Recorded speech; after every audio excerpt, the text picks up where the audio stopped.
దయచేసి కూర్చోండి, కొంచెం సేపు క్లోజ్ చేసుకుందాం తొందరగానే. పోలీస్ మిత్రులు పర్మిషన్ టైం అయిపోయింది అంటున్నారు. మేము 4 వరకు ఉందనుకున్నాము, అందుకోసమే ఫినిష్ చేసుకుంటా ఉన్నాము. సో అవకాశం రాని వాళ్ళకి ఫటాఫట్ ఇద్దాం. మై కూర్చోండి దయచేసి.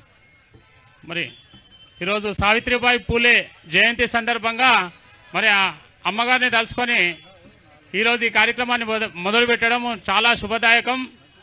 మరి ఈరోజు ఇక్కడ నుంచి ఈ వేదికపై నుంచి అక్క కవితక్క మీరు ఇక్కడ ఈ అణగారిన కులాల తరఫున మరి ఇక్కడ ఒక అవకాశం ఇచ్చి వాళ్ళ వాయిస్ వినిపించే వేదికను ఏర్పాటు చేసినందుకు ముందుగా మరి కవితక్కకు, అదేవిధంగా మన శివశంకరన్నకు, బీసీ నాయకుడు రామచంద్రన్న గారికి, గట్టు రామచంద్రన్న గారికి, మిగతా ఇక్కడ సమావేశమైన ప్రతి ఒక్కరికి పేరు పేరున ధన్యవాదాలు తెలుపుతున్నాక.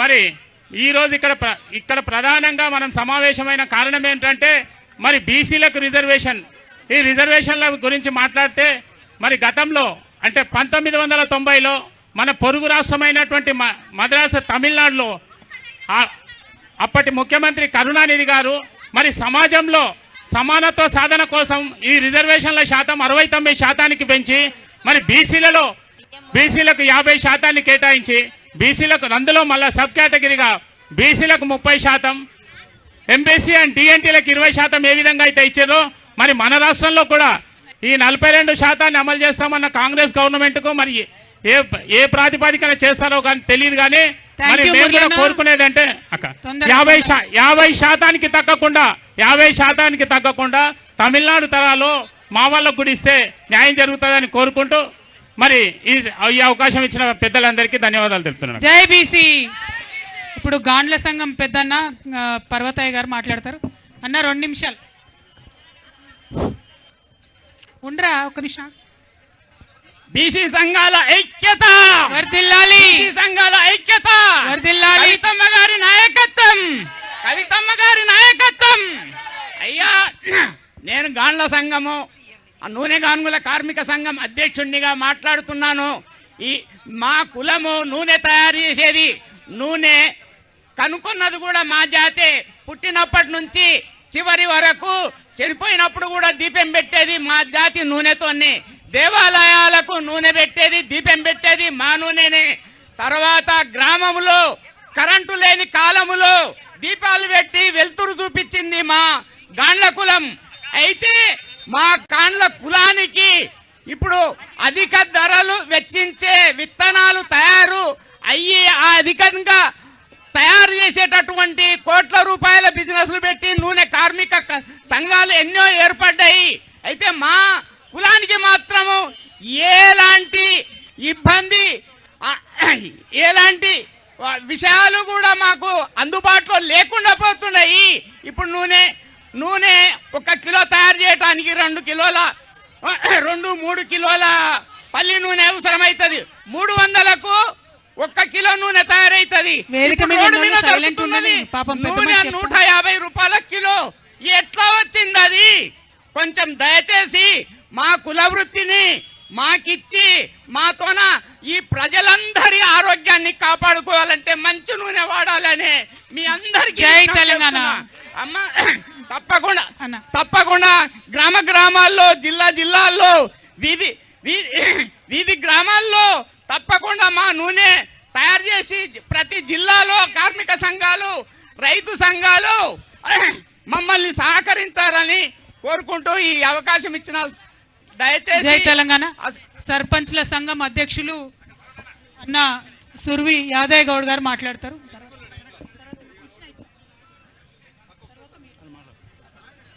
మాట్లాడండి అన్న.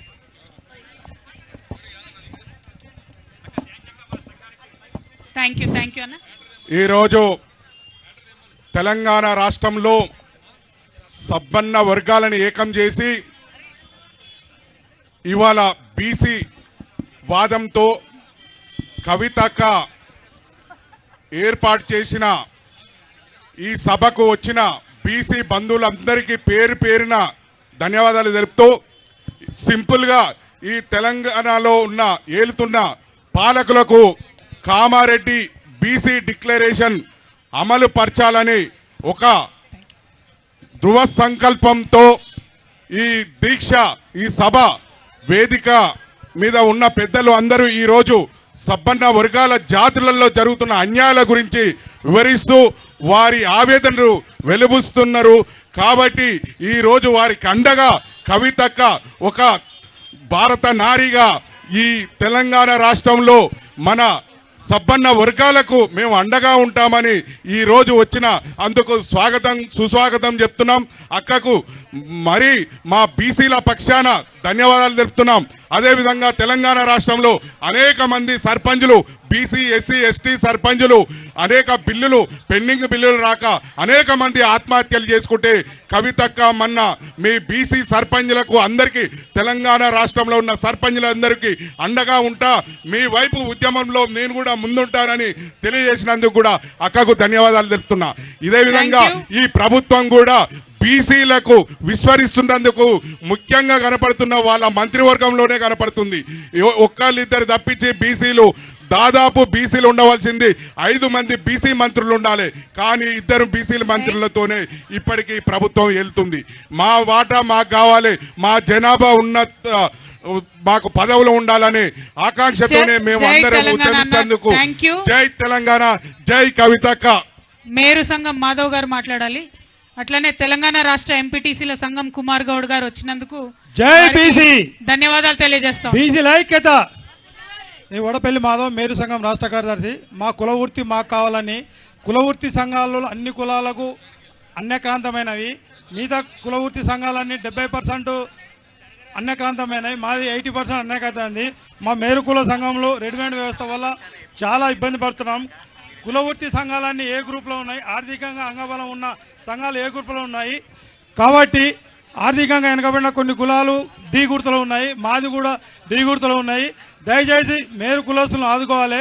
మేరు కులస్తులకు మిషన్ లేకుండా ఇతర కులాలకు మిషన్లు ఇస్తారు. కాబట్టి మా కుల వృత్తి మాకు అన్యాక్రాంతమైంది. దయచేసి గతంలో 100% ₹1,00,000 లోను కవితక్క గారు ఇప్పించారు. దాని ద్వారా కొద్దిగా వృత్తి వచ్చింది. ప్రభుత్వం కూడా ఇచ్చుకోవాలని అన్ని కులాల వృత్తి సంఘాలకి కార్పొరేషన్ ఇవ్వాలని చెప్పి కోరుతున్నాము. కేంద్ర రాష్ట్ర ప్రభుత్వాలు కూడా ఇంతవరకు మేరు కులస్తులు ఒక్క మిషన్ కూడా ఇవ్వలేదు. దయచేసి మా కుల వృత్తి ఎస్ఐ ఎట్లుండాలి, డాక్టర్ ఎట్లుండాలి అనే కుల వృత్తి ఆ డ్రెస్ ద్వారా తెలుస్తాయి. దయచేసి మా కుల వృత్తి అన్యాయం జరుగుతుంది. రాష్ట్ర ప్రభుత్వం కానీ కేంద్ర ప్రభుత్వం కానీ ఒక్క మిషన్ ఇవ్వలేదు. కాబట్టి దయచేసి మా కులస్తులు అన్యాయం జరుగుతుంది. కవితక్క గారు చూసుకొని మా కులం మీద కొద్దిగా శ్రద్ధ వహించాలని కోరుతున్నాం. కీర్తిలత గారు 1 నిమిషం మాట్లాడాలి, తర్వాత లింగం గారు. ఇవాళ మా మహిళల డే కదన్న, కొంచెం తీసుకోమా మైక్ తీసుకో. జై తెలంగాణ, జై బీసీ, జై కవితక్క. ఈరోజు నిజంగా మా మహిళలందరికీ పండగ రోజు. ఎందుకంటే మహిళలందరం ఇంతమంది ఈరోజు ఈ స్టేజ్లో, మహిళలందరం ఈరోజు ఈ స్టేజ్ మీద, ముఖ్యంగా మా కవితక్క గారు ఇంతమందికి నాయకురాలిగా ఇక్కడికి వచ్చిన వాళ్ళు 1%.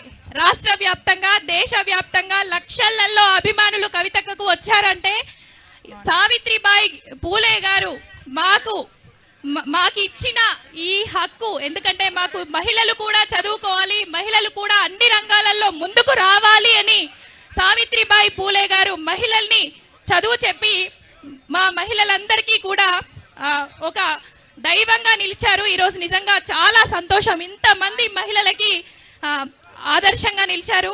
ముఖ్యంగా ఈరోజు ఇక్కడ కామారెడ్డి బీసీ డిక్లరేషన్ 42% స్థానిక సంస్థల ఎలక్షన్లో ఖచ్చితంగా 42% ఇవ్వాలని డిమాండ్ చేస్తూ ఈరోజు ఈ ధర్నా కార్యక్రమం చేపట్టిన కవితక్క గారికి నిజంగా నా హృదయపూర్వక ధన్యవాదాలు తెలియజేసుకుంటున్నాను.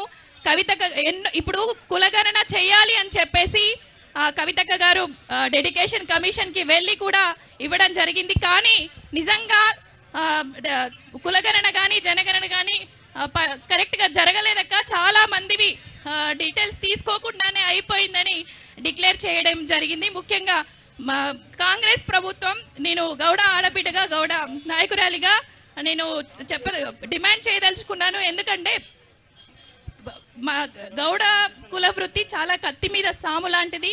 తాటి చెట్టు ఎక్కి దిగేదాకా కూడా నమ్మకం లేని వృత్తి. సో ఎంతో మంది రోజుకు ఎక్కడో ఒక చోట తాటి చెట్టు మీద నుంచి కింద పడుతూనే ఉంటారు. వాళ్ళందరికీ కూడా ఎక్స్గ్రేషియా 5 లక్షల నుంచి 10 లక్షలకు చేశారు మన బాపు కేసీఆర్ గారు. ఎందుకంటే గౌడ బిడ్డల వాళ్ళ కష్టాలు చూసి చలించి, ముఖ్యంగా అలాంటి ఫ్యామిలీలోనే నేను కూడా ఒక బాధితురాల్ని.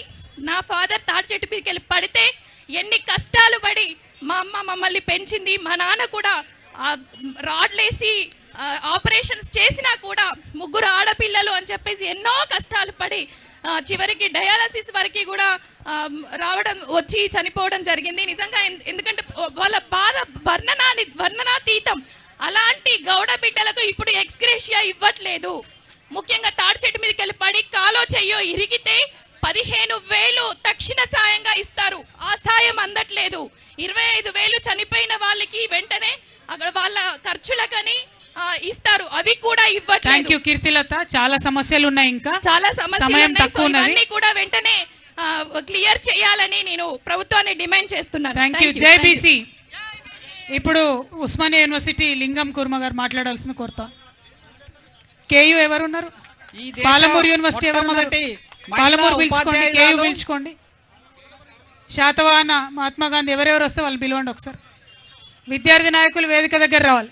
లింగం తొందరగా మాట్లాడేసి. ఈ దేశపు మొట్టమొదటి మహిళా ఉపాధ్యాయురాలు మరి సావిత్రిబాయి పూలే గారి యొక్క జయంతిని పురస్కరించుకొని బీసీల రిజర్వేషన్ల కోసం ఈ సమావేశాన్ని ఏర్పాటు చేసినటువంటి కవితక్క గారికి ధన్యవాదాలు తెలుపుతూ నేను 2 విషయాలు మాట్లాడతా. ఆ రోజు సమైక్యాంధ్రప్రదేశ్లో మరి మన యొక్క సంస్కృతి కళలు మొత్తం ఆంధ్ర కబంధాస్తాల్లో ఉన్నప్పుడు కవితక్క గారు జాగృతి అనే సంస్థను పెట్టి మరి సాంస్కృతిక పునరుజ్జీవనం కోసం ఆ రోజు పోరాడి మరి ఆ సాంస్కృతిక పునరుజ్జీవనాన్ని విశ్వవ్యాప్తం చేసిర్రు.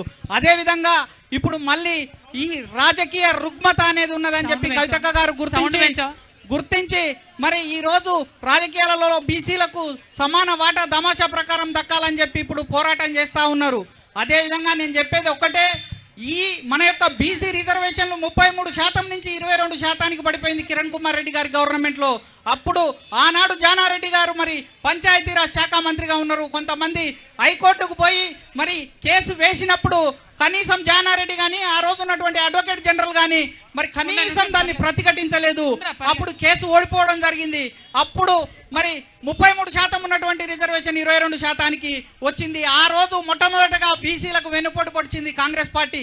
రెండోసారి ఉదయపూర్ డిక్లరేషన్ చేసిర్రు. ఈ ఉదయపూర్ డిక్లరేషన్ లో ప్రతి లోక్సభ ఎంపీ కాన్స్టిట్యున్సీకి 2 ఎమ్మెల్యే టికెట్లు ఇస్తాం బీసీలకు అని చెప్పిర్రు. దాన్ని కూడా తుంగలో దొక్కిర్రు. అది రెండోసారి వెన్నుపోటు పొడిచిర్రు. మళ్ళా ఇప్పుడు 42% బీసీలకి లోకల్ బాడీ ఎలక్షన్లో రిజర్వేషన్ ఇస్తామని చెప్పి కామారెడ్డి డిక్లరేషన్ చేసిర్రు. దాన్ని తుంగలో దొక్కడానికి మరి లోకల్ బాడీ ఎలక్షన్లు పెట్టడానికి ఈరోజు మళ్ళా కాంగ్రెస్ ప్రభుత్వం ప్రయత్నిస్తూ ఉన్నది. అయితే నేను చెప్పేది ఒకటి, అక్క మీరు మా బీసీల తరపున కొట్లాడే క్రమంలో మేము చాలా అదృష్టవంతులుగా భావిస్తున్నాం. మీరు మా తరపున నిలబడ్డందుకు మీకు భవిష్యత్తులో మా బీసీల తరపున, విద్యార్థి సంఘాల తరపున, కుల సంఘాల తరపున మీరు చేసేటటువంటి పోరాటంలో మేము మీ వెన్నంటే ఉంటామని చెప్తూ ఈ అవకాశం ఇచ్చిన కవితక్క గారికి మరియు శివశంకరన్న గారికి కృతజ్ఞతలు.